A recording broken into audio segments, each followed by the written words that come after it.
Yeah, I'm David Eckelberry. I'm the game director of Fable Legends. Thanks for having me. So something I hadn't quite realised, I probably should have done, was that this is a very different Fable game in terms of game mechanics. It is. I mean, it bears a lot of the traditional game mechanics that Fable had in a moment-to-moment sense, but in a structural sense, there's a lot of big differences here. This is a Fable game that gives you the option to play multiplayer, 4-player co-op, and that's something we've never done before. So what are we seeing here? What we're seeing here is Winter. She's a character who uses the power of will to summon ice. And you can see she sprays ice, she breathes ice, even her feet allow her to slide across this. She's a unique character. All of these characters you see in the background there, that's Wrook and Sterling and Inga, all of them have unique special abilities, unique voices, and unique powers that give them variety in how you play Fable Legends. We right now are also seeing in the top right corner, there we have a villain setup time. That's because we have a villain player that is playing against us. It's one villain versus 4 heroes. So if we're swinging the camera over, we can see our villain over here. So our villain player is just finishing setup. He chose where all of his creatures are going, and then as the quest begins, he'll begin to control them against our 4 heroes. So as the timer runs out, he gives them orders to kill and attack his creature, our heroes with his creatures. You can see them begin to move against us now. So I'm playing a character that's all about support. So I get close here and I'm going to freeze the enemies in place when they come toward us.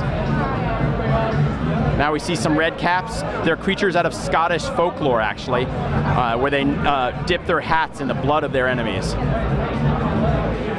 With Fable, we're really reaching back to the roots of the Fable series, and that means dark fairy tales, mythology, and magic. So these creatures are all kind of scary little creatures, and they taunt us with their, primitive-sounding Scottish words. I have an American accent, so I don't pretend to understand it all the time. So it's a very different Fable game, but what makes this a Fable game? What is still Fable about this? Well, we're going back really to the roots of Fable, this idea of magic and technology, and also getting rid of technology in the place of magic. I'm sorry. The real way we preserve the Fableness is the tone, because every Fable game has had its own unique story, and ours will too. This game's individual story is a mini quest that we're giving you in a demo here, and in this quest, the heroes are trying to recover a certain artifact.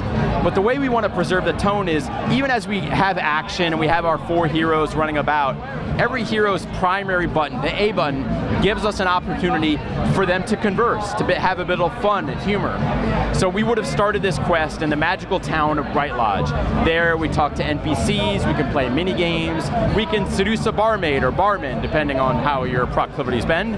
And that's just all part of that Fable sense of humor. And the idea of this multiple heroes that we have now allows us to start on the, kind of at a dawn of an age of heroes. We have one creature running away from us, and we're having to track him down. So the 4 players, you're working together against either an AI or another human player who's got a strategy to try and surround you with enemies. Absolutely. And teamwork is definitely rewarded here. As you'd expect in a kind of RPG format, all of these characters fulfill different RPG roles. Inga, the girl I'm walking behind now, until the villain raised that gate and got in my way. Now the villain has all of his tricks that he's doing at the same time we have our powers. So raising those gates, although they're destructible, they definitely delay us. So now the heroes were split up for a brief moment now before we got back together. Whoa, that's a big group. So you can see I'm using ice here to freeze these enemies into place. And then once I have them frozen like that, I can use a chill blast to shatter them into pieces. And then get hit by the next guy. That's the life of an RPG character, I'm afraid. So is there a narrative to the game as well? So it seems like arena battles here, but how are they tied together? Yeah, it's much more than an arena battle. So each of these quests are very much linear pieces that fit together. We're progressing through it, and we're only about a third of the way through. Obviously, like many previous Fable games, when you're in the middle of the quest, it is action-focused. But there's an opening cinematic to every one of these stories that gives us the sense of what's going on, and all of them have a different quest and objective to them. So this quest objective was, is fairly simple. There's a group of fae and fairy tale creatures that are going after this magical artifact called the Moon on the Stick. But the reason we're having to do this quest and go after this wishing artifact is bluntly because in the last quest, the heroes lost, messed up, and now we need help. of this magical artifact to recover. So the quests form together part of an overall episodic narrative. They, one quest leads to another, much like an episodic television show or the like. The stories will build on each other to film a kind of chapter to chapter, and then eventually a season, which will have an arch villain that we meet at the end of that season we have to defeat. And that'll just be the first season that we build and that we release when we come out. Further seasons will begin to build immediately after the game releases. And so that will be available as a sort of DLC? Essentially, yes. So on the screen, there's lots of symbols we can see in the top left in the corners, yep, as well as over the characters. Can you talk us through what that means? Sure. So we use a fairly traditional Fable UI. Our villain has dropped a smoke bomb on us. I'll stay out of that for a moment. But you can see on the top left, I have a health bar and a mana bar. Now that's the resources for this winter character because she uses will and magic. Different characters have different kinds of energy and resource bars. So while I have mana, the character to my right, Wrook, he uses a rage-based mechanic, so he gains energy the more damage he does. Other characters can use combos or life force energy that they drain. Every character is unique in that regard. The other mechanics you see, in my bottom left is my inventory. I don't have much inventory left. I have a single healing potion that I can use on the D-pad up. You can actually see the D-pad kind of embedded there. Now in the bottom right, every character has 3 special abilities when they start the game. My ability on the left is a chill blast that you've seen me use. Then I also have a hailstorm. I'll show that off to you after I get up on my ass. So the hailstorm here allows me to summon a giant kind of storm of energy that blasts everything near me. Now that will freeze enemies and deal massive amounts of damage to them. Finally, because we're a team in a co-op game, I can use a frost armor, for example, on this character. Now I've coated her in ice so that she takes less damage. Every character has at least one ability that's really meant for team play. Oh nice, so you're protecting your teammates. Thank you. Yeah. So this is actually a little bit of that narrative we were talking about here. As their villain has another setup phase and we'll be setting up all the creatures and planning his next arena, this is the time when I could spend some experience points, choose abilities to use, and also get this narrative.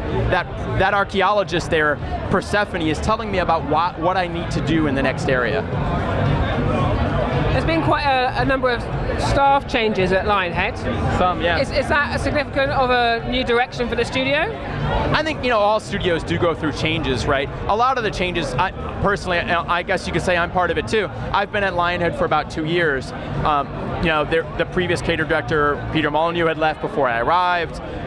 And we've, as much as we've, probably a good 3 or 4 people that are well known have left in the last 5 years, we've still been really aggressively hiring talented people, especially because we're using an entirely new tech engine, which involves a lot of change for the studio, learning new technology.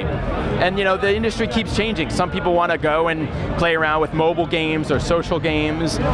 We're really committed to making a fun AAA title here, and for people who wanted to play around with that, we had to really ask the staff to invest in their time in new technologies, right? We're really proud of the investment and the teamwork we're getting with Epic, with Unreal, but it is a lot of investment.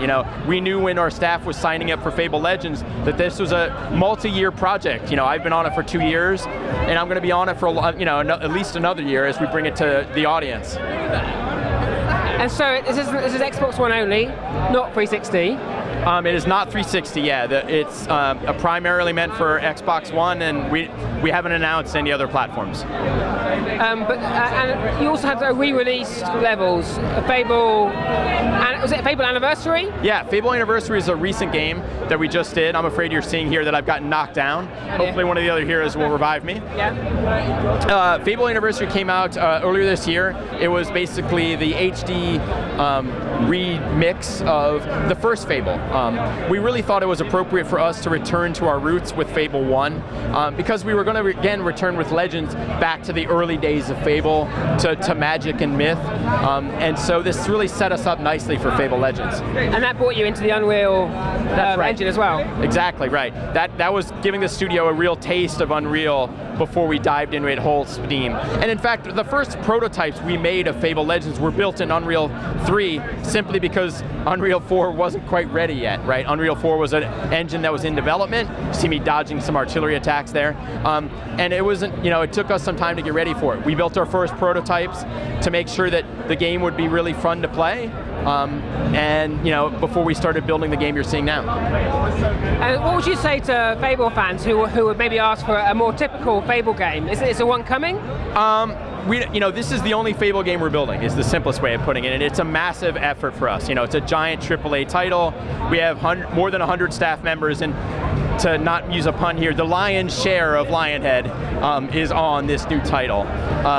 You know, this is a game that we mean that the previous Fable fan can absolutely enjoy. You can enjoy a single player experience or a multiplayer experience as you see fit.